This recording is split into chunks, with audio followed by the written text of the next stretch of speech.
Manual handling. So even though this feels sometimes like teaching people to suck eggs, it's actually really important if you've had any kind of back issues, any kind of abdominal surgery, or you've recently had a baby, or you have any kind of pelvic floor incontinence. And the reason for that is if we're lifting incorrectly, we can create a lot of pressure in the tummy, in the pelvic floor, and through the lower back, which can make things a whole lot worse for us. And it's also then teaching us to fire the wrong muscles incorrectly.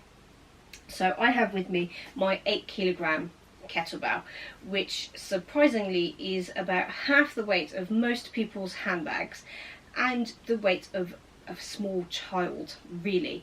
So it's quite a realistic weight to put into. The most important mantra I want you to think about doing is, as you lift, you pull in, breathe out. You pull in, you breathe out, and you stand. You pull in, you breathe out, you stand. What that is you pull in. So you draw the tummy muscles in, or you lift through the pelvic floor.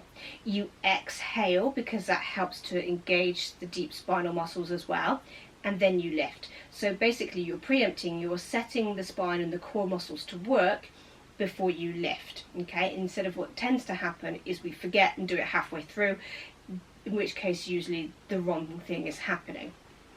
So if I go down to get my kettlebell, if I don't engage, what tends to happen is I get this roundness through the spine, my abs are switched off, and then I just come up, okay? The other thing that tends to happen is people then pull back into their lower back to counteract the weight, because they're not using the front of their bodies to hold them upright, as well as their glute muscles. So we really want to think about that. So in a gym setting, we're always told, you know, feet shoulder distance apart, facing forwards, hinge through the hips, bend the knees, straight back, and then pick up. Anybody who does anything in real life knows that you don't do that unless you have a barbell in front of you. So we have to make it realistic. I don't want you to keep thinking straight spine, knees bent, hips back, chest up, pull up, draw in, because that's not realistic. You know, particularly if you're dealing with animals or anything that moves like children, you don't have time to do that. You just have to do it. So just by thinking about that, lifting up, that breathing out, and then standing, that's going to be enough, hopefully, to help you loads. So if I then go to get my kettlebell, I draw my abs in, I breathe out, and I'm standing. Again, I draw in, I breathe out, and I'm standing. And the same to return, we reverse. So we draw in, we breathe out, we let it go, and then we come up, okay? Sideways, so this is your shopping, or this is the dreaded car seats. We lift up and we breathe out. Try not to lean into one side when you're walking, okay? Because that's going to overwork a lot of muscles in the waist, which again, that's going to cause us, or potentially cause us, back pain. So if you can, be up nice and tall, okay? Easier said than done with shopping bags that drag on the floor, or with car seats that just don't have that weight.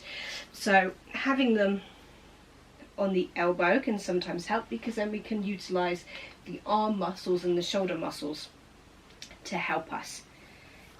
In front, close to the chest, is also another really good position to be in, because now that weight is being absorbed by the rest of the body. Just be careful that, again, we're not leaning backwards, okay? Really work those tummy muscles to hold that weight there.